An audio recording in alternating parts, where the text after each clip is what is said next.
At ito, CCTV video ng Senado mapatungkol sa korupsyon at flood control issue, ilalabas na. Naku po, ito na yung pinakamatindi rito ata, no? Wala kaduda-duda naman eh. Marami sa kanila involved. No? Wala kaduda-duda yan. Ito nga, hirap na hirap silang banggitin pa yung isa sa mga mastermind nila dyan, si Saldico, hirap na hirap pa silang banggitin. For some reason, hindi ko rin alam kung bakit takot na takot. Ibig sabihin, it's a public knowledge inside Congress kung gaano ka-powerful yung tao na yan. No? But why is it that they're afraid to mention his name? Why? Di ba? Nakakalungkot isipin. Mayor, for the record, ang sa tingin Oo nga, no? Nakakapagtaka din, no? Puro hearing sa Congress. Pero bakit lantaran na hinahayag ng mga witness ng mga kontraktor na etong mga kontraktor ay kinontrol lamang ng mga congressman at nabanggit nga dyan si Saldico at si Martin Romualdez at iba pa. Pero kung mamatsyagan ho natin maigi, wala naman nababanggit ang mga congressman mapatungkol kay Martin Romualdez at kay Saldico.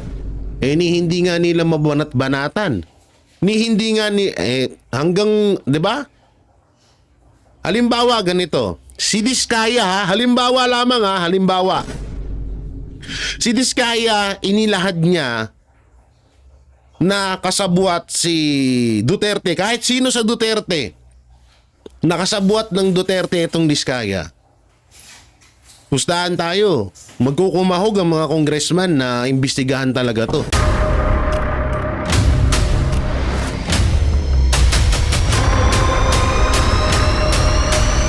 Bago tayo mag-umpisa, baka pwede nyong i-like ang video na to. Malaking bagay ang like sa aming mga content creators. Maraming salamat po.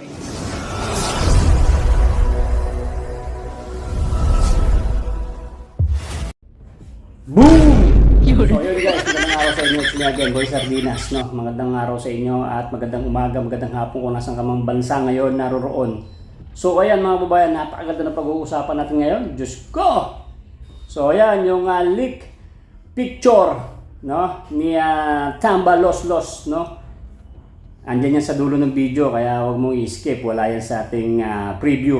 So kung hindi ka makapanood ng full video, dito kay Tol J. Guevara, yung mapanood nyo, no, hanggang sa dulo, mapanood nyo sana. Kung hindi, edi kukwento ko sa inyo yung laman ng video. So dito mga babayan, mapag-uusapan dito yung about sa hearing ng hearing. No, yung pag-hearing, bakit hindi ito binabanatan si Tamba Loslos at si Saldico? Dapat papuntahin nyo dyan sa hearing nyo, di ba?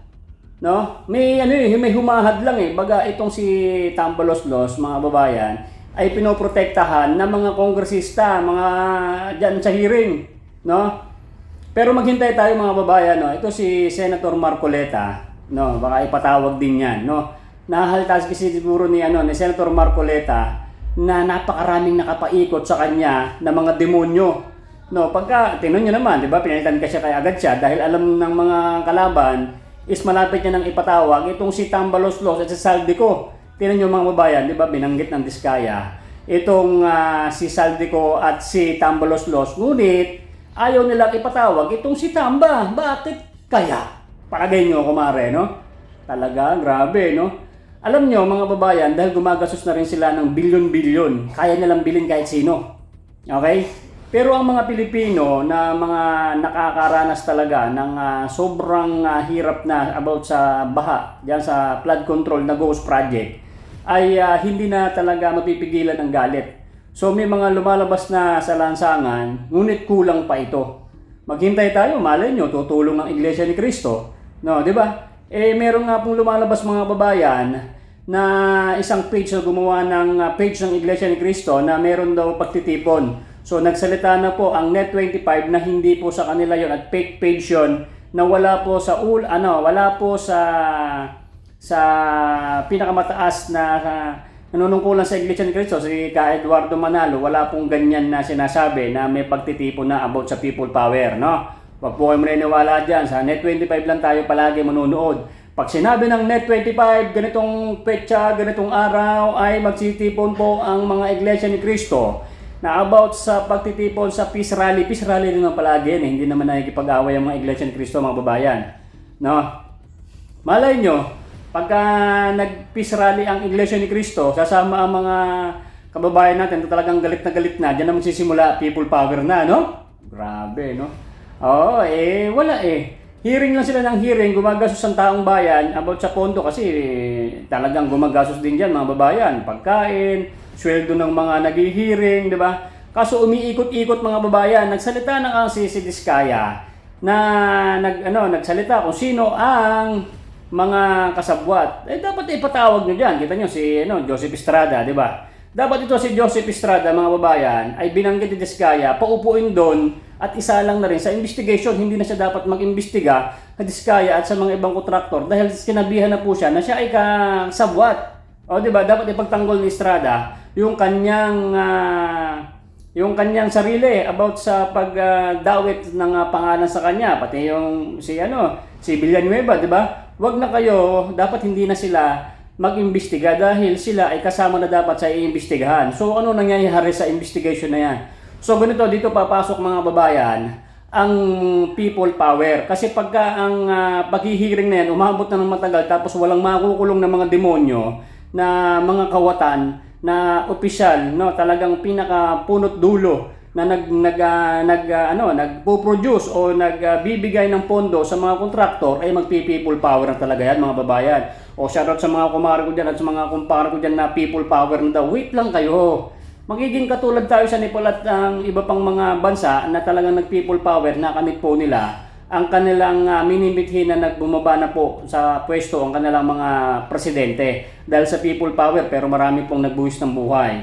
Meron pa nga headshot, binabaril sa ulo, kasi yung iba gumagamit na rin ng baril, no?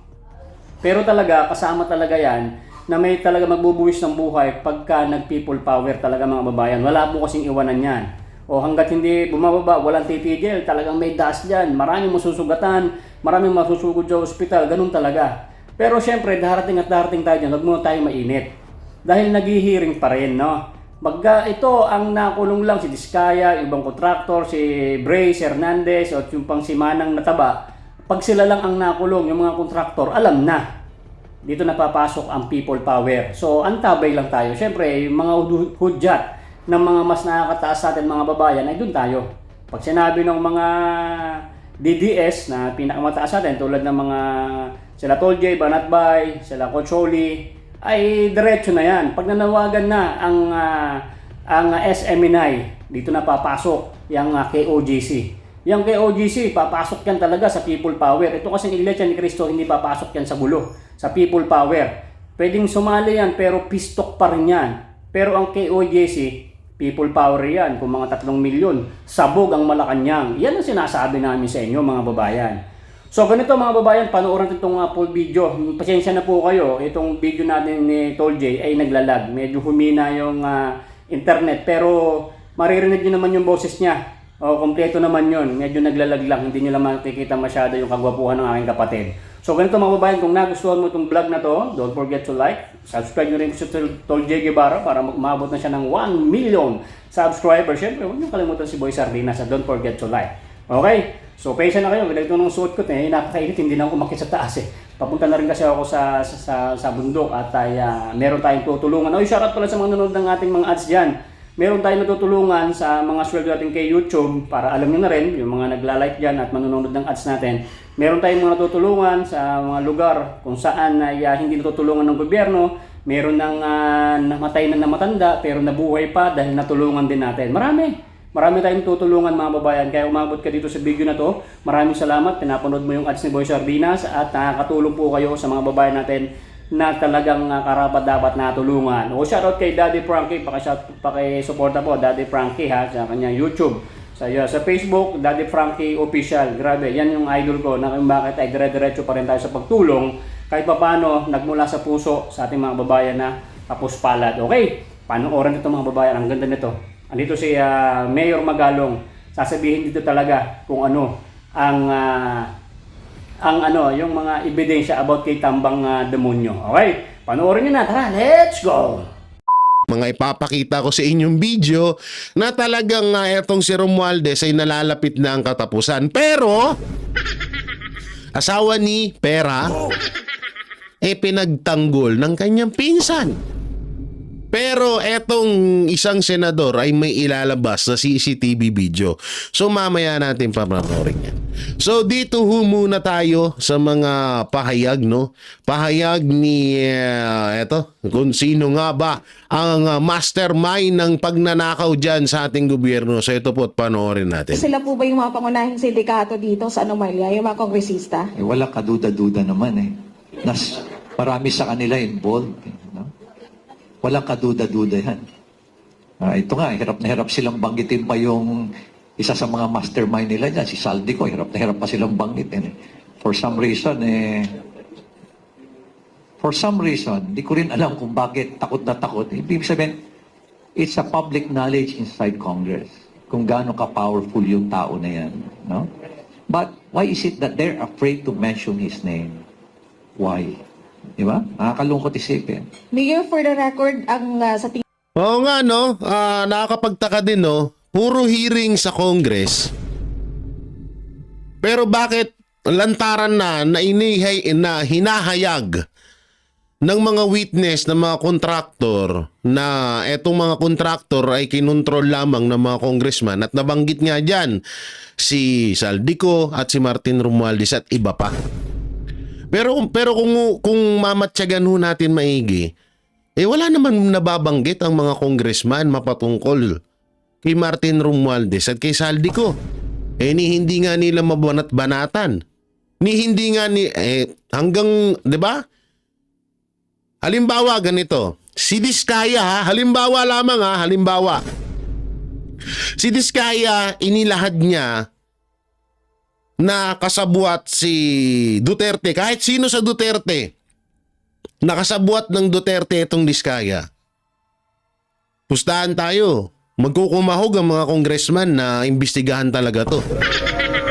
Pagkatapos ng hearing, babanat agad sila. Meron agad silang conference.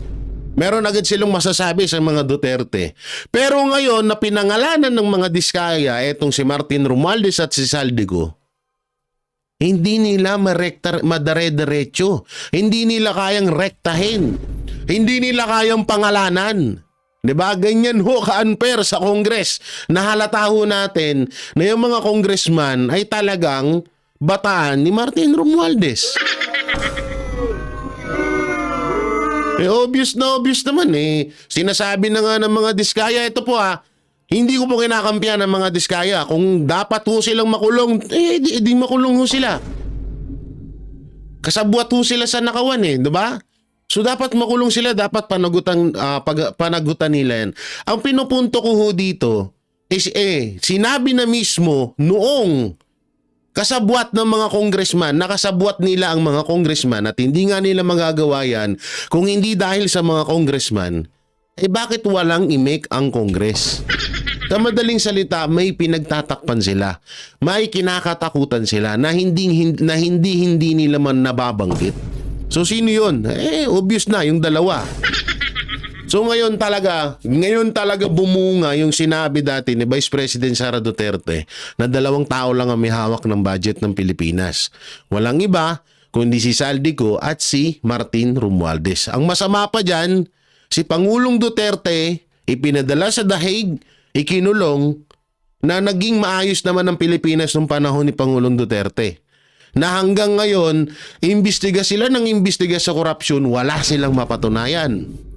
Wala silang maipakitang ebidensya kay Pangulong Duterte. Pero itong putang inang pandak na si Saldico, pero itong pandak na to na si Saldico, pinatakas. Asan na si Saldico ngayon? Nasa Amerika. Anong dahilan? May sakit. Ganon kalupit ang mga hayop. 'Di ba? Kitang-kita na lantaran na etong si Saldico ay isa sa mga mastermind sa korupsyon, sa flood control at sa iba pang proyekto. Pero bakit pinaalis at pinalipad, pinayagan ng palasyo, pinayagan ni Marcos Jr., pinayagan ni House Speaker Martin Romualdez, pinayagan ng administrasyong Marcos etong si Saldico na makatakas sa ibang bansa. Ha? Ba't ganon? Bakit ganon ang nangyari? At bakit, ang isa pang katanungan dito, bakit pinayagan ito ng DILG? Bawat kasi no, katulad na lang yan, halimbawa, yung nangyaring hamunan ni Torre at ni Mayor Basti Duterte. Alam na ho ni Torre na itong si Mayor Basti Duterte ay may alis papuntang ibang bansa bago pa magkaroon ng hamunan. Pero itinuloy pa rin ni Torre. So ibig sabihin, matagal na nilang alam na aalis si Basti. At alam mismo yan. Bago umalis ang isang opisyal, magano muna ng letter yan sa DILG.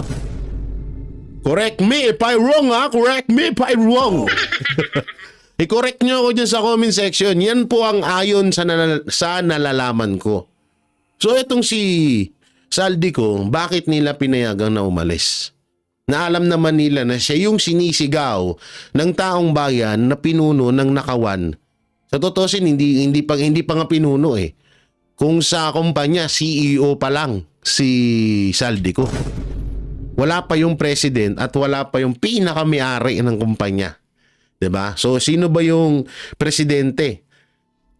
Yun ay si Martin Romualdez. So sino pa yung nasa likod ni Martin Romualdez? Aba, hindi ko na alam yan. 'Di ba? Diyan tayo, kaya tama tong sinasabi ni Mayor Magalong na yung mastermind nga hindi nila mapangalan eh. Hindi nila mapangalanan. 'Di ba? Hindi nila matukoy. Hindi nga nila kayang panagutin. Ang masakit ho dito, bakit puro sa kontraktor lang nakapokus? Bakit yung si Martin Romualdez, yung mga tinuturong mga congressman, hindi makasuhan, hindi man lang mapakulong? Hindi ko po kinakampihan dito yung mga kontraktor. Kaya nga kagaya ng sinabi ko, kung pananagutin ng mga kontraktor, isama nyo yung mga nasa likod ng mga kontraktor. Unang-una yung DPWH, isa na yan, lalo na si Secretary Bunuan. At yung iba pa na nandyan na kasabwat ni former Secretary DPWH Bunuan. Kailangan isama yan, panagutin yan, kasuhan, ikulong. Bakit ganun, diba? So dito talaga napaka-unfair na nangyayaring investigasyon. Hearing tayo ng hearing, gastos tayo ng milyon sa kada hearing sa Congress at sa Senado na wala naman din nangyayari. Pero yung mga kababayan natin na mga nagtitinda sa bangketa, yung mga kababayan natin nagnakaw lamang, hindi ko po tinotolerate na magnakaw. Maling-mali ho talaga yun.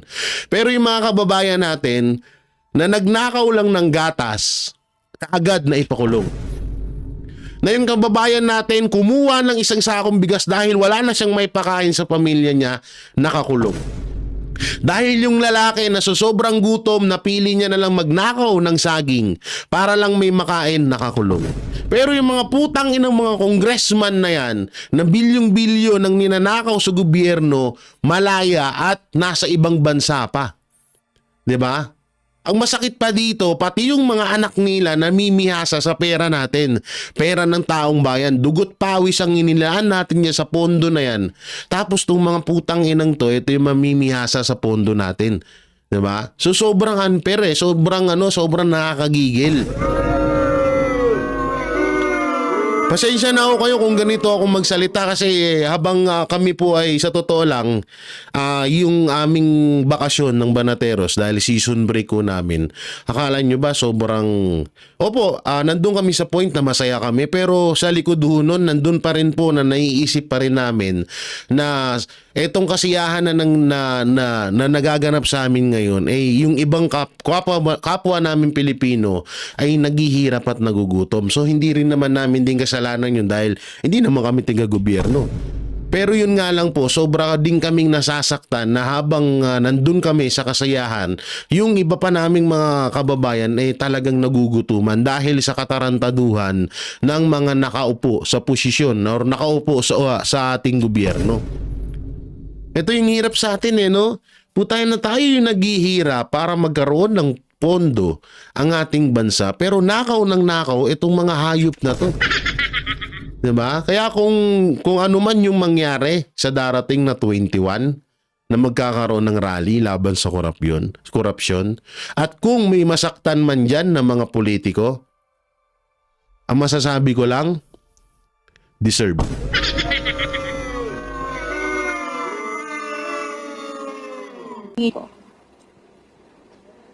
Hindi ko alam, baka meron pa mas mataas sa kanya. Yun, no? Hindi naman basta-basta gagalaw yan, di ba? Hindi naman. Tapos, ito pong independent commission na gustong buuin ng Malacanang, sa tingin niyo po ba medyo parang nababagalan kayo? Kasi syempre, weeks na yung... May reason naman. I feel na,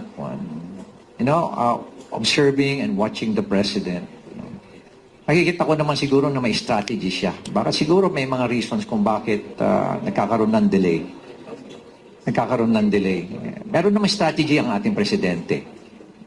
Let us give credit to the president. Kasi kung wala yung message niya nung SONA na mahiya naman kayo, hindi siguro mapapastruck itong awareness campaign namin against corruption. Doon talaga nag-trigger yung yung pag-escalate niya. So, let us wait for the president. Siguro meron siyang tinitingnan may mga kino-consider siya. Sige, Mayor. Good morning po, Mayor Magalong. Just want to follow Ang masakit kasi diyan, alam naman natin, maging real talk na ho tayo dito. Alam naman natin, kagaya niyan, yung sinasabi ni Mayor Magalong na parang mas nag-trigger yung sinabi ni Pangulong Marcos nung SONA na mahiya naman kayo. Sa totoo lang, ginagamit lang din nila. Kagaya lang nung nangyari yan sa nangyari sa rally ng mga kapatid nating Iglesia ni Cristo.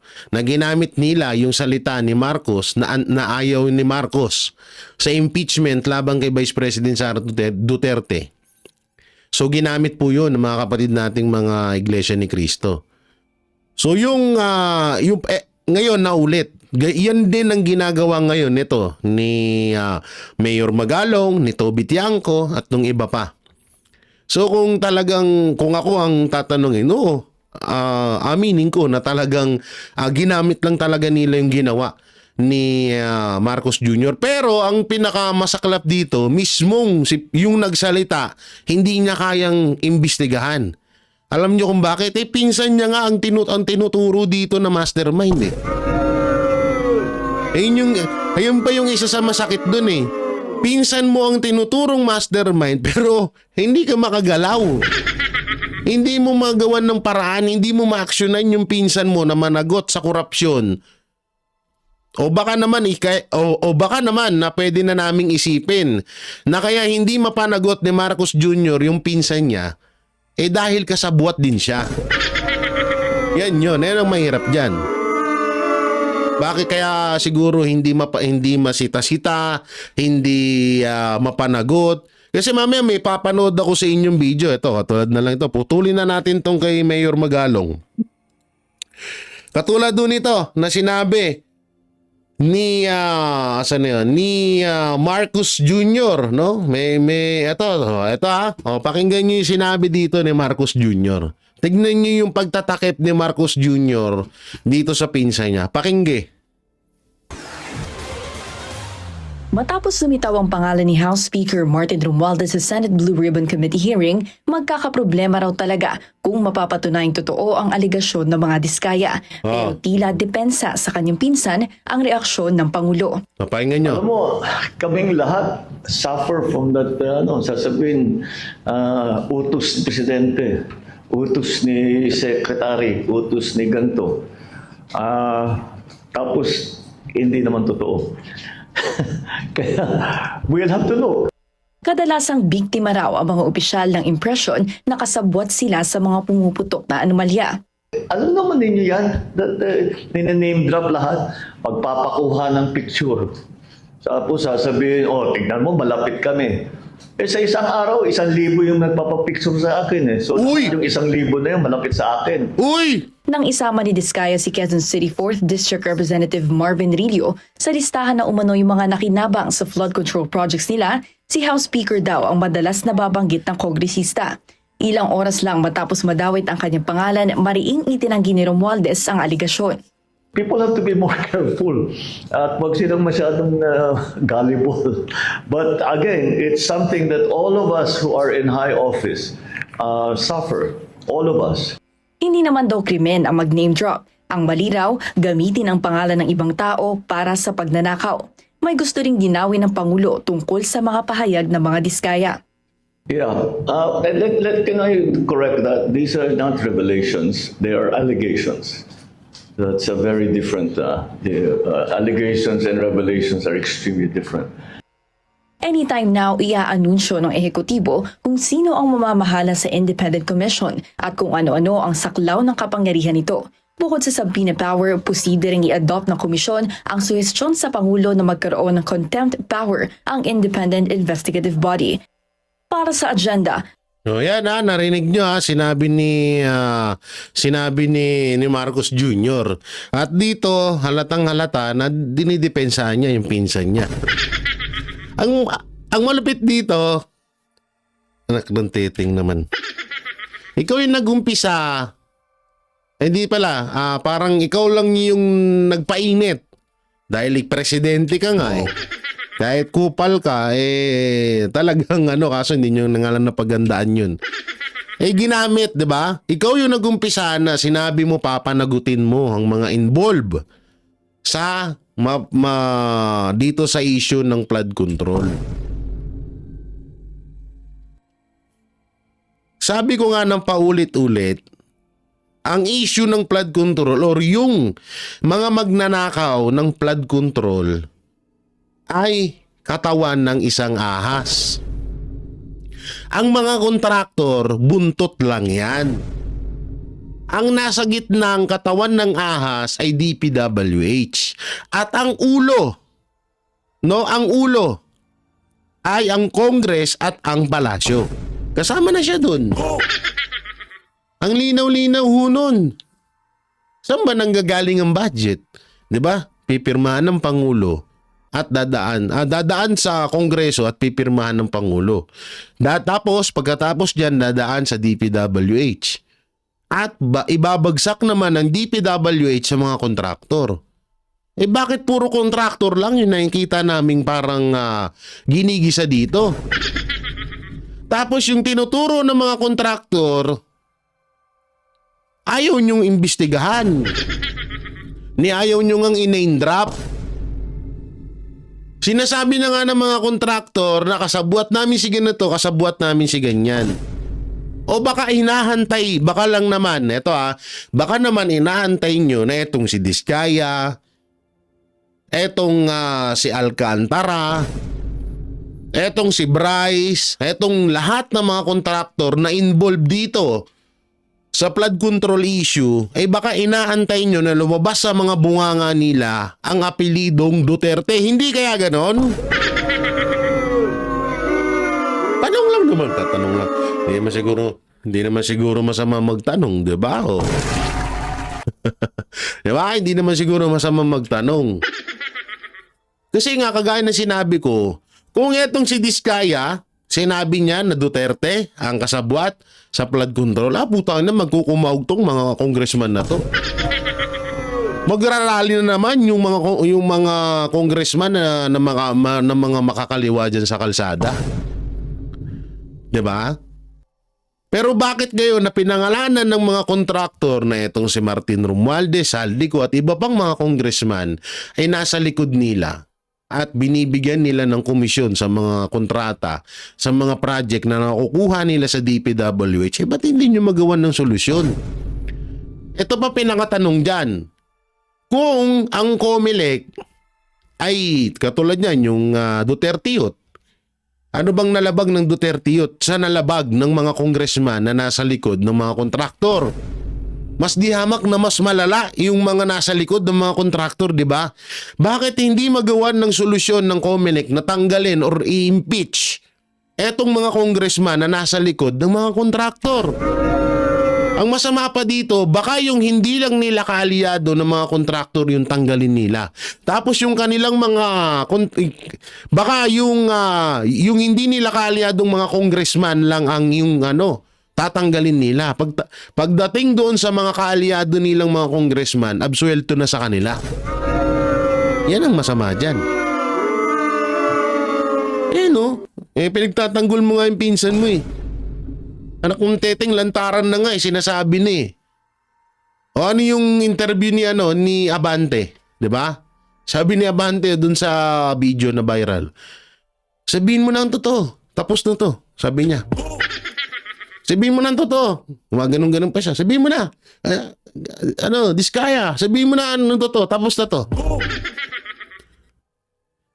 Samantalang yung Diskaya, nagsasalita naman na ito yung nasa likod nila. Ito yung nandito sa likod nila. Diba? O tingnan nyo yung interview ng mga congressman. Anong mga interview nila? Ikaw ba, Mr. Diskaya, ay may nalalaman ka ba na yung naunang administrasyon ay may kasalanan din sa flood control? Ikaw ba, Mrs. Diskaya, ay baka may kasama ka na may tuturo sa naunang administrasyon? Di ba? Naging baklaan na ako Di ba lahat ng mga congressman na nililitis etong hindi naman lahat. Pero karamihan. Di ba ganun yung mga tanungan nila? Pilit nilang pinapaamin ang mga Diskaya. Pilit nilang pinapaamin itong mga kontraktor na merong Duterte nakasabwat sa flood control issue. Diba? Obvious na obvious yung tanungan For the past administration.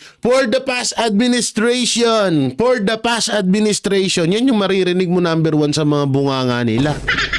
For the past administration. Pilit nilang hinahalungkat, pilit nila, alam nyo, yung pag-iimbestiga sa naunang administrasyon, wala naman ng problema.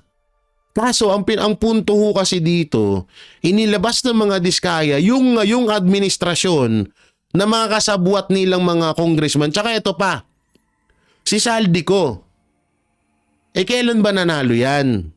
Diba? Sabihin na natin na nung panahon ni Duterte, yung mga congressman na yon, talagang kasabwat na ng mga kontraktor. So dapat bang isisi kay Duterte yon? Ang hirap kasi dito, pilit tong inuungkat ng mga congressman yung for the past administration, pero yung front ngayon, yung ngayong administrasyon, hindi nila kayang solusyonan. Hindi pa nga kayo tapos dito sa administrasyon ngayon. Gusto nyo nang tumawid doon sa naunang administrasyon? Tanga ba kayo?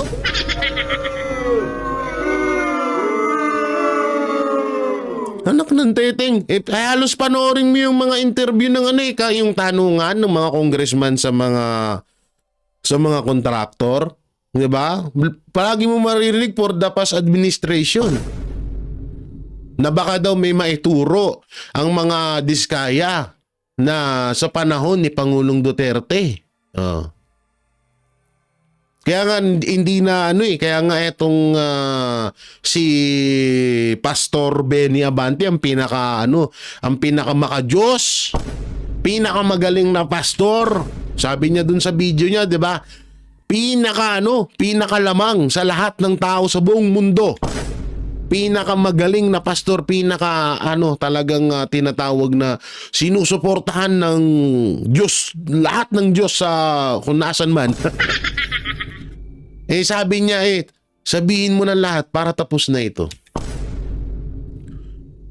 Tanginang yan. Sasabihin natin, sinasabi na nga. Tapos ikaw naman, tanga ka ba? Hindi mo ba naririnig yung sinasabi nila? Sinasabi na nga nila sa harapan nyo na ang involved dyan, Saldico at Martin Romualdez at iba pang congressman.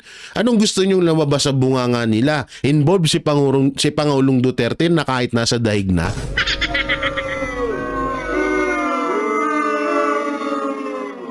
Grabe, no? Talagang grabe. Alam nyo, ginagawa talaga tayong tanga. Biruin nyo, nasa administrasyong Marcos tayo, mapupunta na naman tayo sa administrasyong Duterte. Kung ungkatan lang naman ng baho, Eh bakit? Eh di lahat na. Hanggang administrasyong ERAP. Gloria Ramos. Gusto niya panahon pa ni magsaysay eh. Diba? Gusto niya panahon pa ni magsaysay eh. Pero wag muna yon. Wag muna yung mga dumaan na administrasyon, yung ngayon muna. Kasi ngayon talaga, grabe talaga yung korupsyon eh. Obvious na obvious. O, tingnan niyo yung Davao, nilalabas. Eto nga yung masaklap eh. Hindi ibinabalita ng ibang mainstream media yung mga vlog, yung mga patunay na maayos ang flood control sa Davao. Yung mismong mga tiga Davao na nagpapatunay nun pero hindi inilalabas ng ibang mainstream media. Natatanging ang ang SMNI lamang ang naglalabas. Napakaayos po ng flood control sa Davao. Pero pilit pong inaatras at hinihila ng mga congressman na dun imbestigahan yung flood control issue sa Davao. Sa Davao, yung issue sa Luzon ng mga flood control na sira, dalhin sa Davao. Dapat ibintang sa Davao, dapat ibintang sa mga Duterte. Na kahit ginawa ni Juan, kasalanan pa rin ni Pedro. Kaya nga may kasabihan, di ba? Ang kasalanan ni Juan, hindi mo pwedeng isisi kay Pedro. Tama ba? I-comment nyo na lang niya kung tama yung pagkakasabi ko, ha? Diba? So ganun yung nangyayari. Kaya yung hearing, patagal ng patagal, malamang sa malamang ako. Hindi ko alam kung totoo ba tong panaginip ko. Eto na. Andun ako sa resort na naginip ako. Alam nyo kung anong panaginip ko? Na may mahabang lamesa at mga nakabarong na tao. Lahat ng suot nila kagalang-galang. Ang namukaan ko lang ho doon sa panaginip ko ay yung mga kontraktor na lumalabas sa issue ng flood control. At alam nyo kung ano yung pinag-uusapan doon? Nung mga kagalang-galang na mga tao, kagalang-galang mga ano eh. Ayan, kagaya ng suot ni ni Pangulong Bongbong Marcos, ganyan yung mga suot pero mga blurred yung mukha. Gawang gawang Japan ay. Gawang Japan ata kaya blurred So, ganoon ang panaginip ko. Pero yung mga mukha ng kontraktor, ang linaw doon. Ang sinasabi doon ng mga taong kagalang-galang, ang kasuotan, sabihin lang nila na involve ang mga Duterte sa flood control issue, tapos na ang paghihirap nila. Oo. Alam nyo, nung pagkatapos ng panaginip ko, nataay ako eh. Ang sakit nga eh.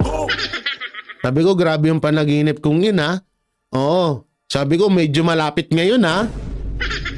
Sabi ko, bakit kaya parang malapit dun sa panaginip ko? Pero yun ay panaginip lamang. Wala naman ho yun sapat na 100% na nakatotohanan. Panaginip nga eh. Hindi ko nga mamukhaan yung mga tao dun eh. Blurred yung muka. Yung contractor lang yung malilinaw ang muka.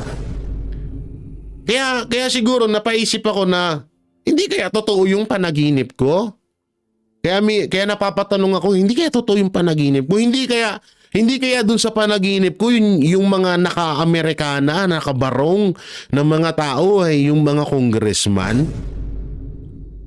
na nagsasabing oy, kayong mga kontraktor, gusto nyo matapos problema nyo, idawit nyo ang mga Duterte, absuelto kayo. Hindi kaya ganun. Ako'y ako'y nagtatanong lamang. Siguro, wala naman masama magtanong eh. Siyempre, hindi naman tayo perpektong tao, di ba? Na alam natin lahat. Kaya tayo nagtatanong.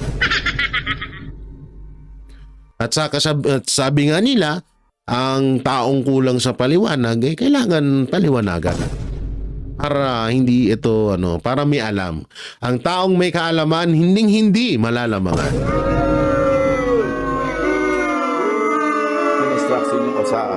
Hindi yan. Ito to. Hanap pa tayo ng asan yan? Kanina ha? Asan yan? Ito ha. Panoorin ho natin tong kudita sa kamera. Panoorin natin. Todo iwas ang mga kaalyado ni House Speaker Martin Romualdez sa issue ng umano'y posibleng pagpapalit ng liderato sa Kamara. Ang ibang kongresista naman, iba-iba ang pahayag. Yan ang agenda report ni Mavic Trinidad ng Abante live mula sa Batasang Pambansa. Hi Mavic, may posibilidad nga ba talaga na mapalitan si Speaker Romualdez? Corina, tila ayaw pahuli ng Kamara sa Senado matapos na umugong dito sa Kongreso ang umano'y pagpapalit din ng liderato ni House Speaker Martin Romualdez. Please raise your right hand and repeat. Matapos ang fourth with na kudeta sa Senado na muling nagbalik kay Senador Tito Soto bilang Senate President at sa gitna ng pagkakadawit sa ilang mambabata sa flood control scandal, tila namimiligro na rin daw ang palitan sa liderato ng Kamara. Umuugong na posibleng sumunod na palitan si House Speaker Martin Romualdez matapos kaladkarin ng isa sa mga contractor sa issue. Binanggit kasi siya ni Curly Discaya sa Senado na umano'y kasama sa nakikinabang sa kitaan sa mga proyekto sa DPWH. Pero sa pagdinig ng Kamara, binawi ni Curly ang pahayag niya sa Senado. Gusto ko iparting din kay Speaker po at saka kay Saldico na baka po nagagamit lang po ng mga politikong ito ang inyo pong pangalan. Oo, 'di ba? Oh. Ngayon, isipin niyo maigi yung sinabi ko about sa panaginip ko. Pagtawid sa Congress, naging iba ang tema nito ni Discaya. 'Di ba? Naging iba yung timpla, no? Parang ginagamit lang daw ng ibang politiko ang tawag dito, ang apelidong ang pangalang Martin Romualdez. Ito pa yung pinakamalupit. Alam nyo, hindi namin hinahangad na mapalitan ang House Speaker. Ang hangad namin dito, makasuhan ng House Speaker dahil may mga nagtuturo sa kanya na involved sa nakawan sa flood control. Kasi isipin niya, papalitan ng House Speaker. Sabihin na natin na si Benny Abante ang ipapalit. Useless pa rin, di ba? Oh. Sabihin na natin ng ganon. Sabihin na natin, iba pa rin, hindi na si Benny Abante. Pero yung House Speaker na ipapalit kay Martin Romualdez ay isa pa ring lehitimong puppet ng Administrasyong Marcos at ni Martin Romualdez. So useless pa rin, di ba? Depende na lang siguro kung si Congressman Ado ba? Tama ba? Kung hindi ako nagkakame. Sorry Ado ba? Igdo. Nakalimutan ko basa yun. O kaya si Toby Tiangco. Pwede rin. Walang problema. Mukhang totoo naman ang mga pahayag ni Toby Tiangco. Pero sinabi niya na wala siyang balak na maging House Speaker. Maganda kasi dyan sa pagiging House Speaker, magkaroon ng talaga ng butuhan na nanggagaling sa taong bayan na sila mismo ang magpoproklama doon sa speaker na yon na siya ang maging speaker sa House of Representatives. Hindi yung kapwa niya politiko. Tsaka hindi deserve ni Martin Romualdez na matanggal bilang House Speaker. Ang deserve ni Martin Romualdez, makasuhan siya. Harapin niya itong mga ano. Kasi ito nag-oath ka sa isang hearing. Una-una sa Senado. National yun. Sinabi mo na kasabuat si Martin Romualdez at Saldico. Pagpunta mo ng Congress, bigla mong binawi. Ano yun? So kailangan ko na bang isipin na yung napanaginipan ko na kinokontrol kayo ng mga congressman ay totoo? Ganun ba yon? Ganun ba yon? Ganun ba yung kailangan namin, ganun ba yung kailangan kong isipin? Tangina, nakatawid ka lang sa Congress, bigla kang nag-iba ang hangin mo? Biglang nag-iba utak mo? Na baka ginagamit lang ng mga politiko ang pangalang Martin Romualdez. Ngayon, eto pa. May confidential fund din ng House Speaker. Sa tingin mo, hindi ba, kung ikaw nga nalaman mo na dinadawit ang pangalan ni Martin Romualdez, si Martin Romualdez hindi niya alam? So dapat noong umpisa pa lang, inaksyonan na nila yan. Bakit hindi nila inaaksyonan yan? Kasi nga, totoo. Ganun lang yun. Ang ginagawa nyo kaming tanga kayo eh. Wala raw siyang koneksyon kay Romualdez. Pinagbasehan lang daw ni Diskaya ang mga kausap niyang politiko na Nako. humihingi ng parte umano ni Romualdez sa proyekto. Nako. Pero ang tanong, sapat na nga ba itong dahilan para magbago ang liderato sa Kamara?